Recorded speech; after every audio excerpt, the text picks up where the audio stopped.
Hello అండి, good morning. Welcome to our channel. అందరూ బాగున్నారండి. ఈరోజు మరో షార్ట్ వీడియోతో వచ్చానండి. ఈరోజు మా ఇంట్లో స్పెషల్ వచ్చేసి గోంగూర పప్పు అండి. చూసారండి, గోంగూర పప్పు అండి ఇది.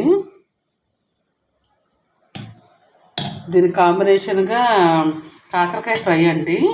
అంటే కొబ్బరి కారం వేసేసేసి చేసామండి. ముందుగా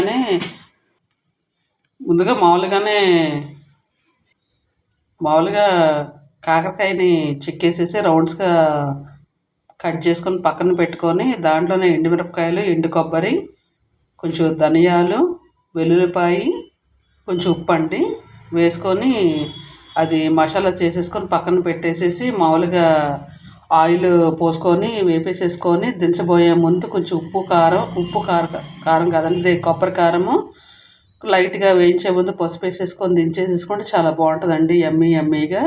చూసారండి, ఇది కాకరకాయ కొబ్బరి కారం అండి.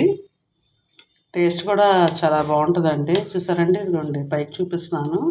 ఇది ఉట్టి వేడి అన్నంలో కూడా, ప్లెయిన్ రైస్లో కూడా, అదే వైట్ రైస్లో కూడా వేసుకొని తింటే చాలా యమ్మీగా ఉంటుందండి. ఇది చూసారండి, ముక్క కూడా బాగా ఉడికిపోయింది. ఒకసారి చూపిస్తారండి, చూడండి. ముక్క కూడా బాగా ఉడికిపోయింది.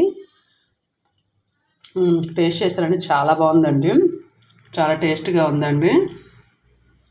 కాకరకాయ కొబ్బరి కారము కానీ చేదు కూడా ఏమి ఉండదండి. వైట్ రైస్ వేసుకొని తిన్నా కూడా చాలా బాగుంటుంది. నేనైతే ఉట్టి తింటానండి వైట్ రైస్లో. అంటే ఈ గోంగూర పప్పు అని మామూలు కలపకుండా ముందు ఇది కలుపుకొని తినేసిన తర్వాత లాస్ట్లో గోంగూర పప్పు అనేది కలుపుకుంటానండి. అంటే నాకు అలా అలవాటండి. చూసారండి ఎంత టేస్టీగా ఉందోనండి. ఇవన్నీ కాకరకాయ కొబ్బరి కారం అండి. పక్కన పెట్టేద్దాం ఈ స్పూను. సో అండి, మీ ఇంట్లో ఏ రెసిపీస్ అయితే మాకు కామెంట్ చేయండి. మా ఇంట్లో స్పెషల్ వచ్చేసి గోంగూర పప్పు విత్ కాకరకాయ కొబ్బరి కారం అండి. ఈ వీడియో కానీ మీకు నచ్చితే లైక్ చేయండి, షేర్ చేయండి, కామెంట్ చేయండి. మరో వీడియోతో కలుద్దామండి. అంతవరకు ఉంటానండి. బాయ్ అండి.